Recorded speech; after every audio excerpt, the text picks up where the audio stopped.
Hi, and welcome to Mentor Mondays. I hope you all had a great weekend and ready to get into this great new week.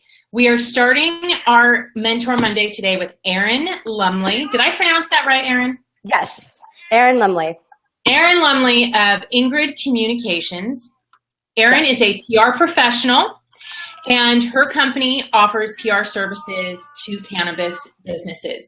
Welcome to Mentor Mondays, Erin. It's great to have you here today. Thank you so much. It's great to be here. So Erin is actually one of two PR mentors that we have at Kadin Academy. She actually teaches the public relations module at Kadin.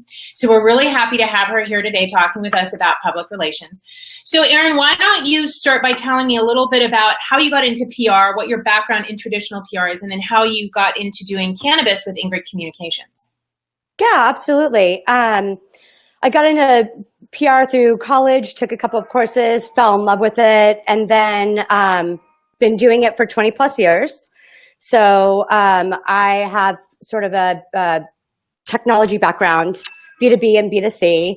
And then over a year ago, got really interested in cannabis, what was happening in the market, how all of these female entrepreneurs are coming together, building their own businesses. And so we started Ingrid Marketing with my business partners, Leslie Stern and Heidi Groeschel. And we've got a handful of clients, and it's booming, and it's a really great time to be in the industry. It is a great time to be in the industry, and it's a great time to be a woman in the industry. And I love that you commented about that because, as you know, I spent not this last weekend, but the weekend before down in LA at the Women's Empowerment Seminar.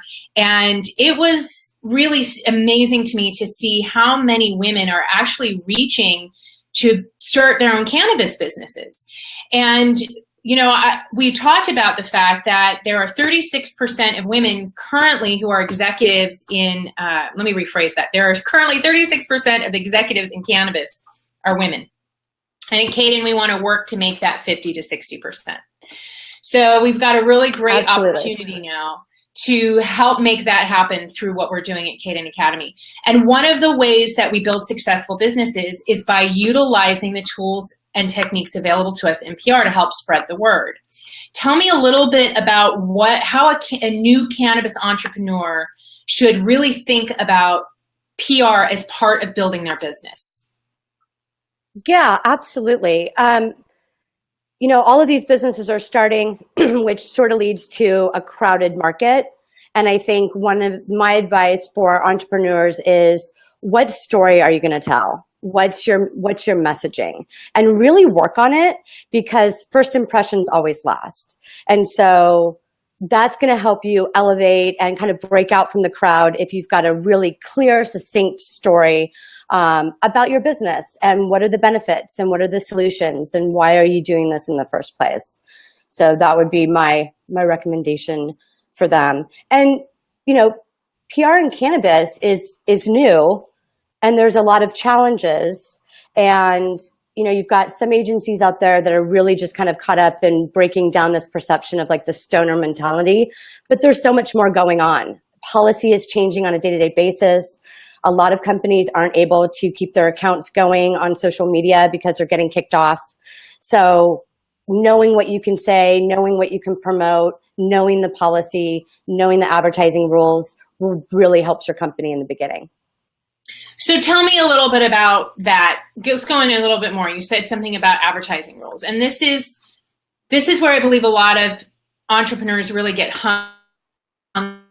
All know that there are barriers to promoting and advertising your cannabis. Advice do you have for them about how it can be a bit of a workaround? Can you repeat that? I'm so sorry, you just cut out a little bit. No problem. I know we have a little bit of technical issues with this BeLive broadcaster. We're a little ahead of the curve. Technology has not quite caught up to us. So cannabis entrepreneurs, we know that advertising is going to be an issue because there are a lot of rules and regulations against advertising around cannabis. So how can PR provide a workaround for that? Right. So, you know, advertising is just, you pay for an ad, whether it's on a bus or a billboard or in a magazine. PR is earned, media. So what we do is we work with the reporters on your behalf.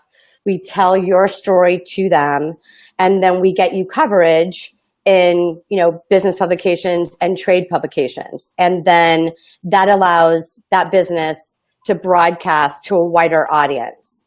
So it's really beneficial. I don't think that advertising for a small startup business is the way to go. I think that public relations is the way to go. We control your messaging. We tell the right stories to the right people at the right time. And so a lot of the companies that we're talking to right now aren't really seeing the benefits of advertising because it is so limited. And you can't advertise within 300 feet of a school, and you can't advertise if 75% of the audience isn't 21 and over. And so there's a lot of restrictions. But right now for public relations, it is amazing. I'm seeing a really interesting trend with business reporters from USA Today, Business Insider, even the San Francisco Chronicle are realizing that there's a market in cannabis. And so they're putting reporters on a cannabis sort of beat. And what I'm realizing as we're building relationships with these reporters, they need education. They don't understand. They're like, I have to cover weed, right? And so we're working with these reporters and educating them on everything in cannabis. And so, from the medicinal part of it to the recreational part of it to, real estate, commercial. There's so much going on that it's a great time because these reporters are just so open and new. And usually reporters are like, I'm so busy, I don't have time to talk to you. But they're really willing to sit down and say, hey, Ingrid Marketing is a great resource. And what do I need to know? Because I now have to write about this. I would imagine that's really interesting to know. And I would imagine they also need stories. Yes. They don't know where to go for stories. They are not really sure what constitutes a great story in cannabis. So they also need resources. Yeah, absolutely. And then, a great example is this writer, Megan, reached out to me last week and said she's now writing for San Francisco Chronicle's Green State publication. And her angle is sort of the female products, fashion. And she said, do you know any products out there that could, fit this topic? And so I introduced her to actually our client, Dr. K, which is a high-end, upscale, topical. He's got 4 or 5 different skin creams out there that are they work. They're actually really well. They're really good. And so being able to connect her with Dr. K makes us a valuable resource, and then also, does exactly what Ingrid Marketing is supposed to do, get coverage for our clients. So it's very exciting. It makes it very close to being in a situation like in tech, where I've worked in tech, is a crowded field, and clamoring for the attention of the journalists and the bloggers, and trying to get a story in front of them that gets approved is really. But I love the recommendation that we move away from advertising right now in cannabis and focus more on public relations, focus more on getting your story out there, focus more on the sharing of information through education. And building your story while you're educating at the same time. We're a medical cannabis company, or our company provides these kinds of benefits. It was started because I had a mom who was sick, or, we all have these really great stories of why we started our businesses. And along with why we started it, there is also an educational component to a lot of it. Most people aren't just jumping into cannabis businesses blindly. We do have some history or some personal motivation to do it. So it's really great advice. I just want to say to everybody that is watching, please, if you have questions about public relations, we have Erin here today. Ask her anything you want about public relations. That's what she's here for today. But I have a question for you. As a cannabis entrepreneur, I'm curious about some advice that you can give me if I don't have the budget to hire Ingrid Communications right now, but I know that I need to get my story out there. Are there some things that I can do to generate a little bit of press for myself on my own? Absolutely. My first advice would be to read everything you can out there. read who is covering your competitors, and then you'll know which reporters to target. So if you have an edibles company and, Kiva is getting all of this, great PR and media coverage, who's writing about Kiva if you've got an edibles company? And that's a really easy way to target who you should be talking to.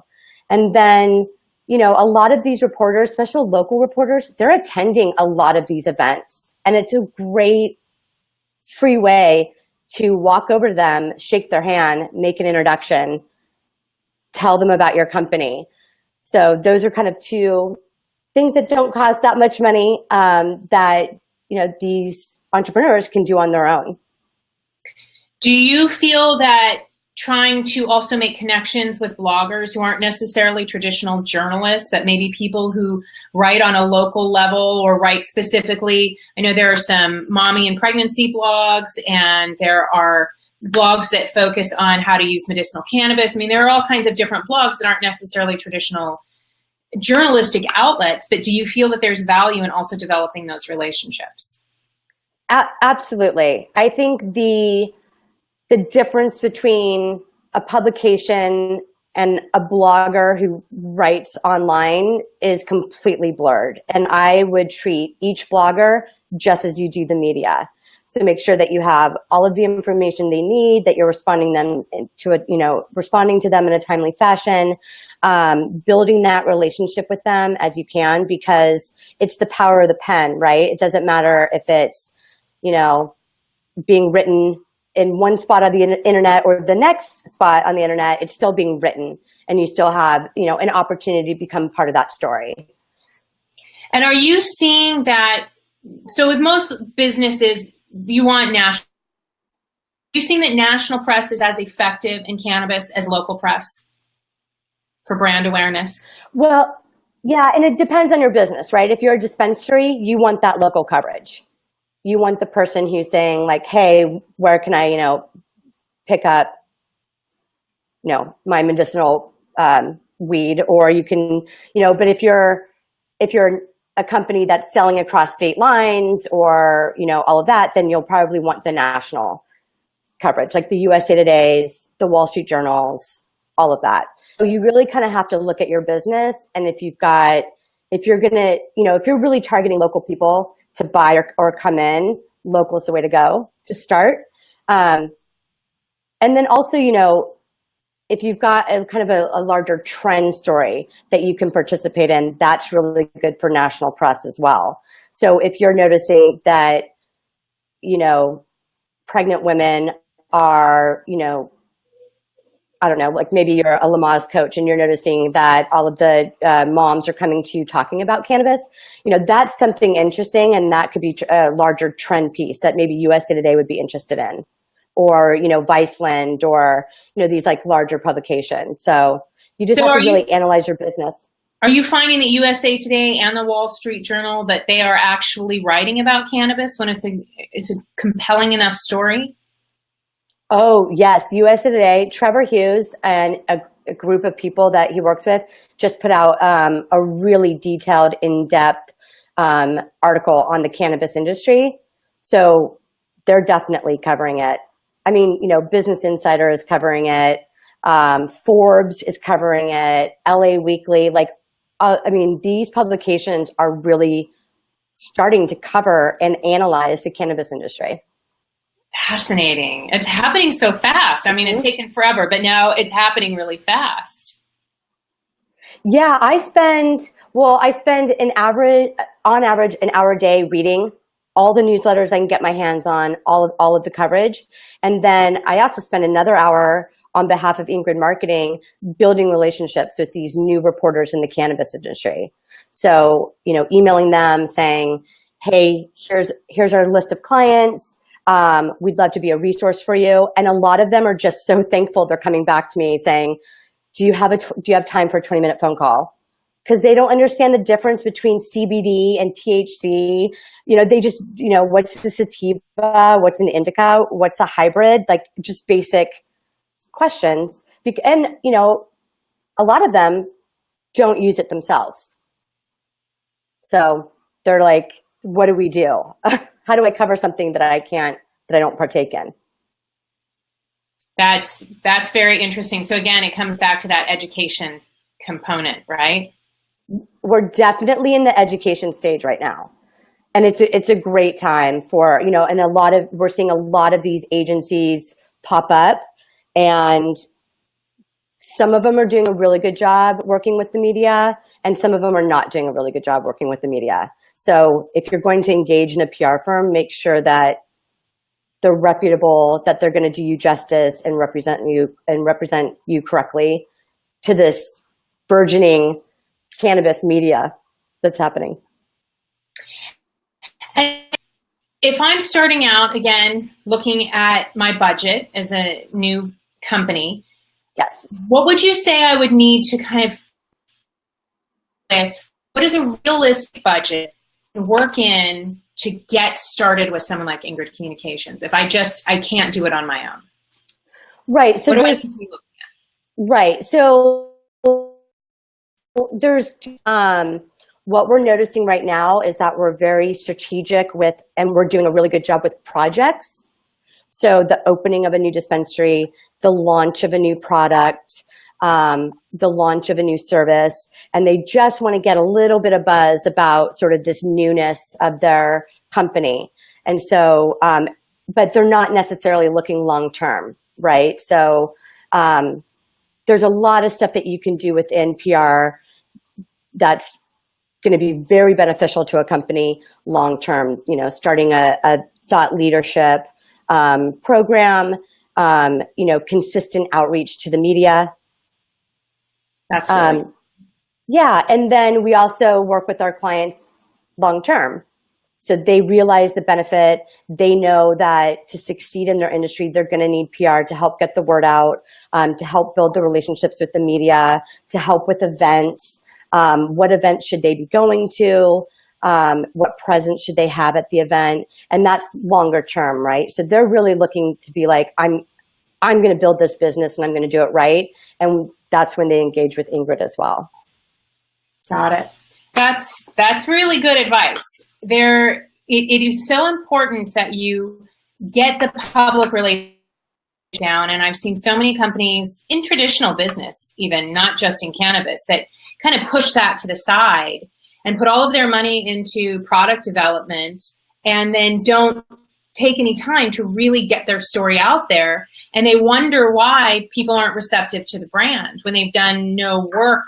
It's kind of, your PR is like your runway. It's your, hey, I'm here. Here's my story. Here's why you need to look at me. Here's why you need to kind of look for me on the shelves. And when you recognize my brand, here's the story that goes with it. And without that, there's just kind of a gap between the buyer and the seller. Right. I mean, if you have a product and I walk into a dispensary, what's the difference between me picking up a Kiva chocolate bar or a Defoncé chocolate bar? But if there's a story behind that, if there's just three guys got together and developed this product in their garage because their mom was sick, right? That's something I can relate to. That's something the consumer can relate to and say, you know what, I really like this company. I really like what they stand for. I'm going to buy their product over the 7 other ones that are on the shelves. And that's what PR, it really helps differentiate your company from all the other ones out there. And that's such a great example because so many people actually buy on those decisions now. People are much better consumers and they choose to buy products that fit with their values and their lifestyle. So again, PR, the reason we made 6 foundational pieces for a successful business in Kadin Academy, and PR is absolutely one of them. It's very different from marketing. The purpose and the objective are they're very, very different. And the way you go about executing it is very different. But underneath your story. And so I want to get to a quick question, and I want to come back to telling our story. So Jamie, I know Trisha had a question. She said she lives in Michigan.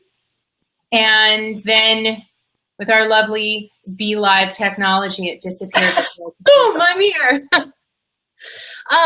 Yeah, I saw her question, and that is a kind of a double-edged sword. Let me read it really quick. It says, "We are in Michigan, Berrien County, and going for all three licenses." So she's referring to a cultivation license, a processing license, and a dispensary license. And she said, "Is it appropriate to contact the local news station and newspaper to cover our smaller township meeting? I feel it may put them in the spotlight more, and we may get quicker results. Kicker is my family is involved in local politics." So Erin, a little bit of background. So Michigan right now is transitioning from an unregulated to regulated. So there's a licensing process. And a part of getting a license, you have to have your community township approval type work done. You have to have their blessing in order to get one of these licenses, and that's one of the requirements. And so this is kind of something that all these businesses, I mean, they want to put themselves in the spotlight and tell people about their new product, but at the same time, it's really difficult because you're trying to kind of sneak in there. I mean, you don't want to, some of these business owners don't want to bring too much attention because the opposition side comes out more. So do you have any suggestions on that?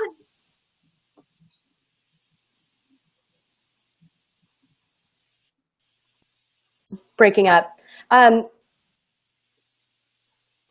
would recommend out to the local news, and you can do it as a resource. You can say, I'm feet on the ground in the cannabis industry. I'm actually going for all three licenses. We believe in this. What's happening in your community, and local brought their job to cover what happened. Means I recommend reaching out to them. Offer them to follow you in the process, or send them weekly updates on your experience with working with the community and larger story with them. And hey, shouldn't cover this meeting, but educate them, what the process is like, because if it's happening, my advice. Thank you. I love that. Be a resource for the news. I mean, it was back to what you were saying earlier, but now it's not just about your story. Now you put yourself in a position to be the business that they call, and that contributes to the process of thought leadership, which is something we'll talk about on another Mentor Monday. But it is the idea that you have a message and a purpose above and beyond that of your company that you're trying to get out. Being the figurehead of your business is a really great way to bring awareness as well. And you're very welcome, Tricia. I'm glad we were able to answer your question for you. Beth Mancini asked that we put Ingrid Communications link to Erin's PR company in the comments. So we will definitely do that, Beth. We'll take care of you. So it's 12:30. We're kind of coming into the end. If there are any more questions, please get them in now. So Erin, let's talk about telling your story. So for people who are not writers, people who do not feel they are very creative, when you say tell your story, they freeze.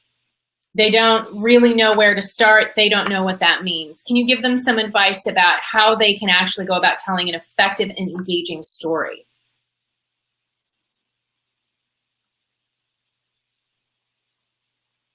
Yeah, I think, if you're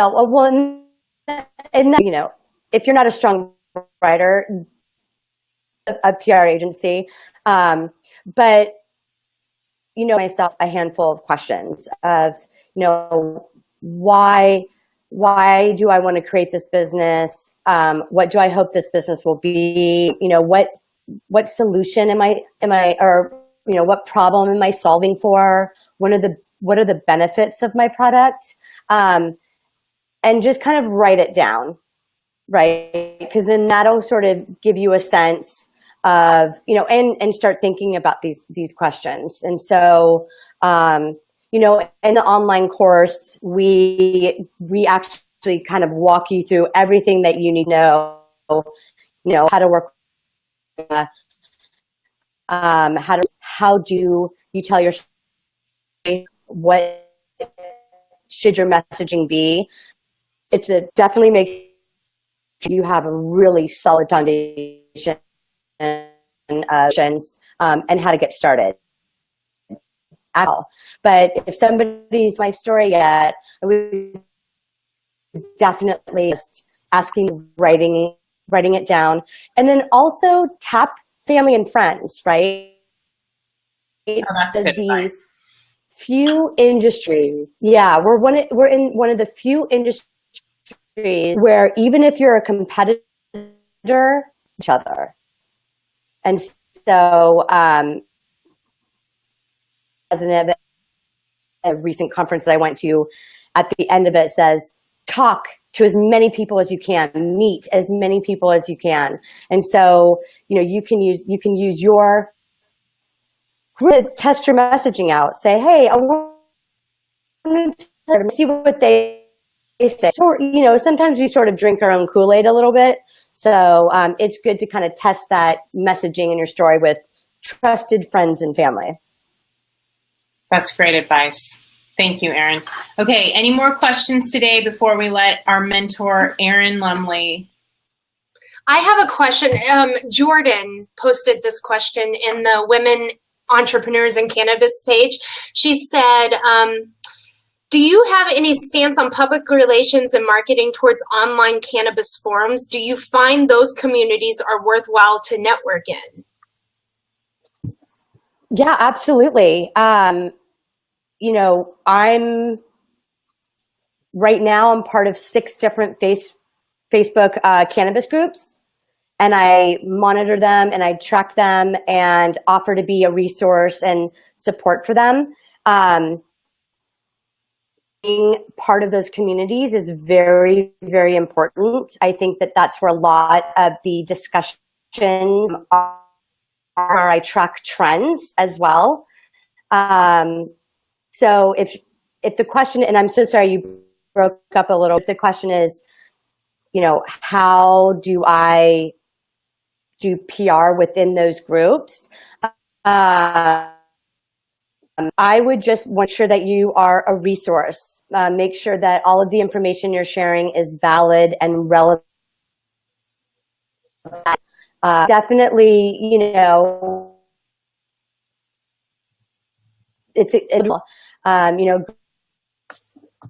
magazine, which is a cannabis magazine, was looking, to talk.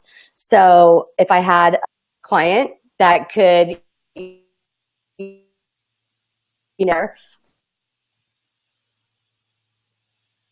sell to them or promote your product or your services to some, a community is sort of, high tide lifts all boats approach, and just make sure that you're posting relevant and valuable information and you're responding to people quickly and, really in your reputation and your name within those communities as being a good resource.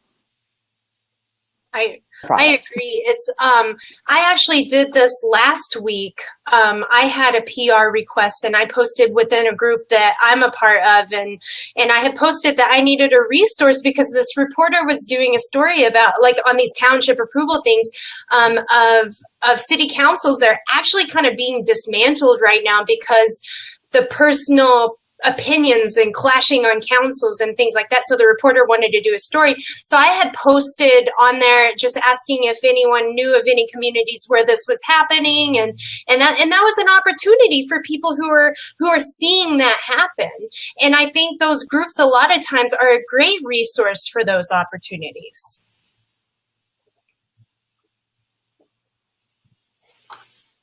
Excellent. Well, ladies, do we have any other questions come in, Jamie? Let me check. I think that's it. I think that's, it doesn't look like it. Okay. Well, thank you so much for joining us today for Mentor Monday. And don't forget to sign in with Women Entrepreneurs in Cannabis. Join that Facebook group if you haven't already. We have so much activity going on over there. I mean, we've been around for 2 weeks and we already have almost 550 members. I cannot believe how much activity there is going on in this group. But we have women posting the need for auditions. There are TV shows that are posting their auditions in there. We have writers and journalists who are looking for stories that are being posted in there. We have people who are looking for funding, with people who are answering those calls for funding. It is a really active group. So if you are a woman in cannabis, or if you're a kick-ass guy who's cool hanging out with women, please join Women Entrepreneurs in Cannabis. We're a great resource, and we're having a lot of fun in that group. Also, Kadin Academy, thank you so much, Tricia. We appreciate it, and we're so glad we're being helpful. That is what this is all about, building an environment where women are helping each other for real. And don't forget, Kadin Academy, classes start August 14th. Yes. If you have not signed up yet, go to kadinacademy.com. All the information is there. You do not want to miss this. You'll have an entire week with Erin and her partner to learn the ins and outs of PR, how to do it for yourself with your business. And then you'll get 2 hours of mentoring by Erin and Heidi during that week, in addition to all the other amazing mentors and education that you'll get in Kadin Academy. So go to kadinacademy.com, sign up now, use coupon code KA2017. You'll get $500 off the price of admission. So thank you again, Erin. Thank you to my co-host, Jamie. Always amazing to have these Mentor Mondays, and we look forward to next Monday. Do you know who our guest is going to be next Monday, Jamie? We have, actually, I can tell you in a second. Well, we will make the announcement. How about we'll make the announcement tomorrow who our next mentor is. Mondays are a little hard for everybody around here. So, all right. Thank you very much for joining us. Have a great week. We'll see you on Wednesday if you're joining us for the webinar. If not, we'll see you in the group Women Entrepreneurs in Cannabis. Have a great week, everyone. Bye-bye. Thanks, guys. Thank you. Bye.